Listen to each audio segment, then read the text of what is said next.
Ikhwatu fillah, jika akal begitu diagungkan di dalam Al-Quran, bagaimana dengan hadis ya?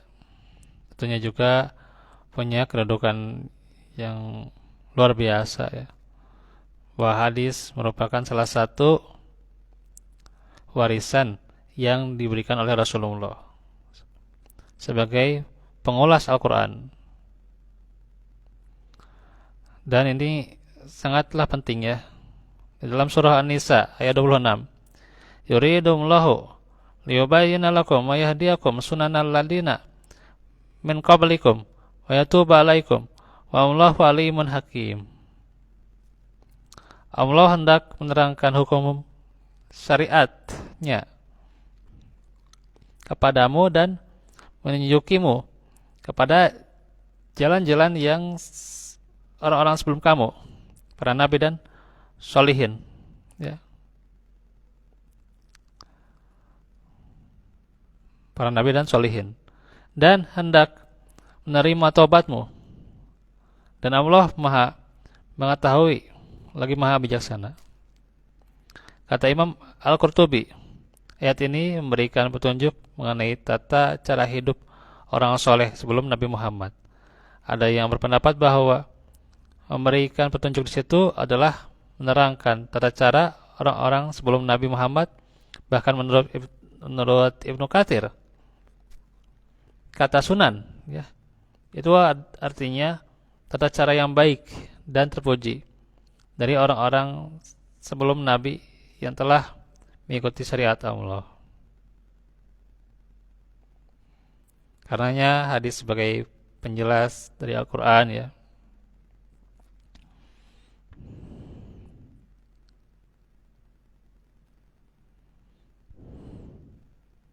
Dijelaskan Al-Quran itu litubayyina linnas ya. Yani apa? Agar kamu menerangkan kepada umat manusia ma nuzila ilaihim wala alahum yatafakkarun ya gitu. Nah itu intinya ya. Apa yang telah diturunkan kepada mereka dan supaya mereka memikirkan. Dan juga Rasulullah adalah teladan yang baik yang wajib dicontoh ya. Karenanya disebutkan pula Rasulullah itu teladan yang baik buat orang yang senantiasa berzikir ya. Wa zakarallaha katsira ya gitu. Bagi orang yang juga banyak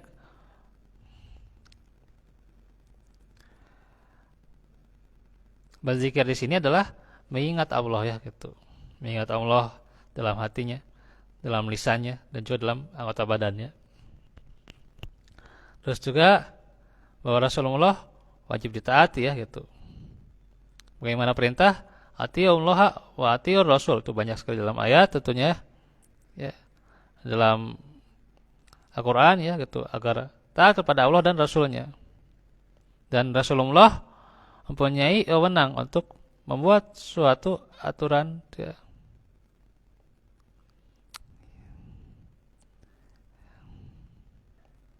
di mana disebutkan pula di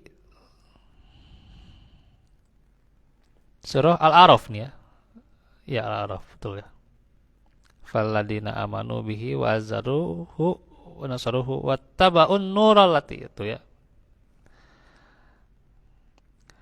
Konsekuensinya kita wattaba'un nural ladzi ya, nural ladzi ya, punten. Wattaba'un nural ladzi unzila ma'ah. Ulaika humul muflihun. Ya itu ya. Al-A'raf ya. 157 ya gitu. Orang-orang yang beriman memuliakannya, menolongnya dan mengikuti cahaya alladzi ya unzila ma'ah ya, yang turunkan kepadanya ya. Mereka itu orang-orang yang beruntung ya. Maka dari itu hadis atau sunnah juga merupakan wahyu, di mana Al-Quran sendiri adalah wahyu. Ya, in huwa illa wahyu yuha. Itu An-Najm ayat 3 sampai 4 ya. Bagaimana apa yang dibawa oleh Rasul itu adalah wahyu ya. Yang disampaikannya itu wahyu. Serta Nabi juga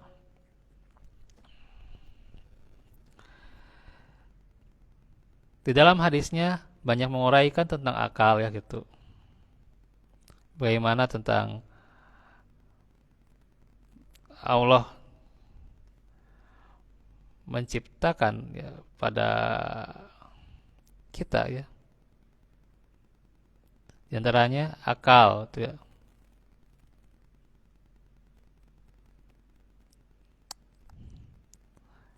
Dengan akal itu ya Allah berkata, datang menghadaplah gitu ya.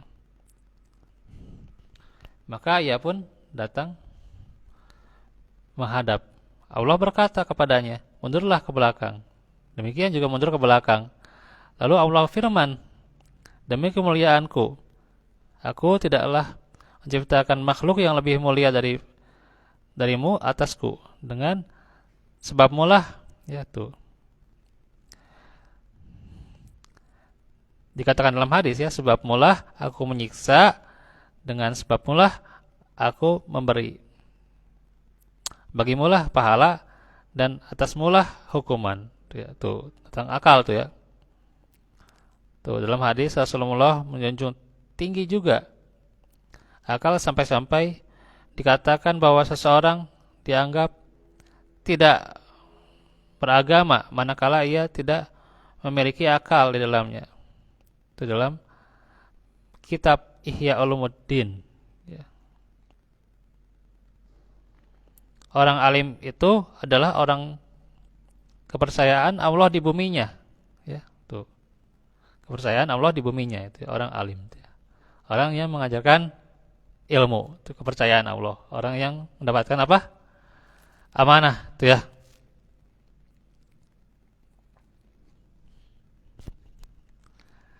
Iya, mendapatkan amanah. Jadi jangan apa?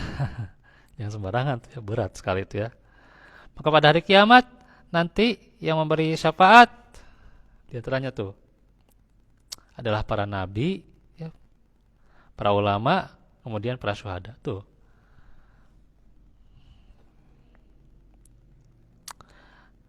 Nabi Muhammad bersabda ketika mengutus Muadz ke Yaman, petunjuk yang diberikan Allah kepada seseorang dengan perantaraanmu itu lebih baik bagimu daripada dunia dan segala isinya.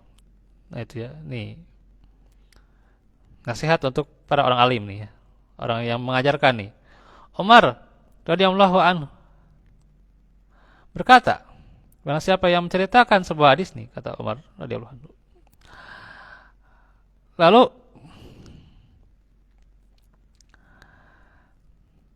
hadis yang dijelaskan itu diamalkan, maka ia mendapat pahala seperti pahala amal itu. Tuh. Syaratnya apa? Diamalkan, ya, bukan diceritakan doang, ya, bukan di retorika doang, bukan dijelaskan aja gitu ya. Retorikanya bagus, indah sampai itu ya orang mendengarkannya itu bisa berbagai macam tuh ya. Itu.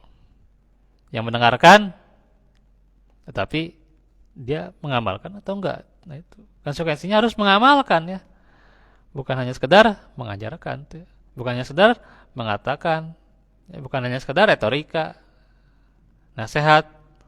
Tapi apa? Harus beramal. Itu ya. Muaz bin Jabal berkata mengenai pengajaran dan meriwayatkannya. Tuh. Tentang pengajaran dan periwayatan ya. Belajarlah ilmu, kata Muaz. Karena mempelajari ilmu karena Allah adalah kebaikan ya. Dan menuntut ilmu adalah ibadah. Pengkajiannya adalah tasbih. Ya. Penyelidikannya atau penelitiannya seperti jihad ya gitu. Bagaimana para ulama kita saat meneliti ilmu itu luar biasa itu ya. Mencari ilmunya saja dulu itu kan mencari hadis ya butuh waktu sebulan tuh ya. Kita semua tinggal ngetik, tinggal klik semua ada hadis itu. Dulu itu susah ya dari hadis dia. Mendapatkan sebuah hadis itu susah. Ya. Insyaallah. Makanya yang penelitiannya itu bagaikan jihad ya, adalah bagaimana berjuang di jalan Allah ya. pengajarannya adalah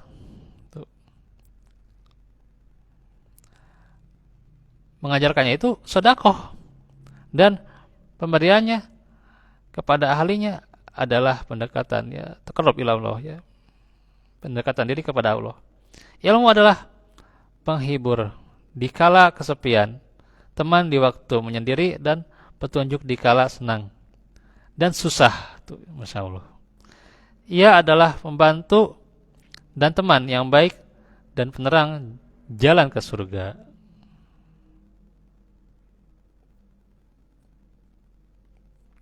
Nah itu ya, maka hadis juga sangat menganjurkan kita untuk berpikir apa saja, sampai-sampai seseorang dikatakan tidak beragama kalau tidak memiliki akal ya. Berpikir apa saja yang bisa menambah keimanan. So, apa saja kita pikirkan, tapi syarat untuk berpikirnya harus menambah keimanan tuh ya. Bukan menambah kesusahan tuh ya, menambah kesulitan enggak ya. Dan juga mempertimbangkan jangan sampai akal dipakai untuk berpikir tentang zat Allah, karena itu sangat tentunya dilarang, kita tidak akan sanggup ya. Cukup akal digunakan untuk berpikir tentang makhluk Allah dan ciptaannya. Ada hadis ya, ad-dinu wal aqlu wa man la dina lahu la aqlalah. Agama itu adalah akal, dan seseorang itu tiada agama baginya yang tidak ada akal baginya. Tapi kata Syekh Albani, hadis ini bertentangan dengan hadis yang lainnya ya. Bahkan hukumnya batil kata Syekh Albani ya. Terus juga kata An-Nasa'i ya, Imam An-Nasa'i dalam Al-Kunya, dan juga Dulabi, ini katanya hadisnya munkar ya. Terus juga katanya yang mentah hadisnya itu Al-Harits bin Abu Samah ya. Nih kata Ibnu Hajar juga ini adalah maudhu atau palsu ya. Insyaallah.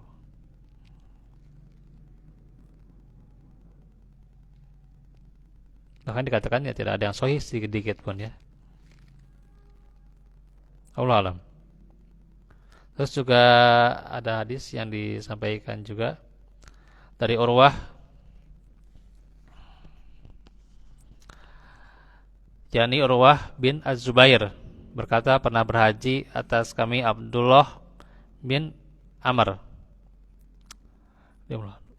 Lalu aku mendengarnya berkata, aku pernah mendengar Nabi bersabda, sesungguhnya Allah tidak akan mencabut ilmu sesudah memberikannya kepada kalian dengan sekali cabut, tetapi ia akan mencabutnya dari mereka disertai wafatnya para ulama, para orang alim, dengan membawa ilmu mereka.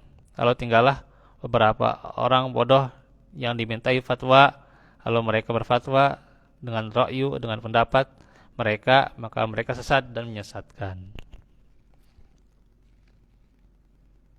Maka ini kesimpulannya, akal dalam hadis itu sangat dianjurkan penggunaannya, hanya saja kadar penggunaannya itu ya. Nih. Penggunaan akal itu ya harus ditakar ya, harus ada batasan-batasannya ya, kita harus mengetahui batasan-batasan itu ya gitu. Jangan sampai lahir cara berpikir yang mutlak dan absolut yang kelak akan menghancurkan manusia itu sendiri. Memang betul ya, betul dalam sejarah Islam dulu pernah lahir umat Islam yang memaksimalkan cara berpikirnya, tetapi tentunya harus jadi catatan nih ya, bahwa mereka senantiasa berpikir dan berzikir bersamaan guna untuk mencari ridha Allah Subhanahu wa taala. Wallahu a'lam bishawab.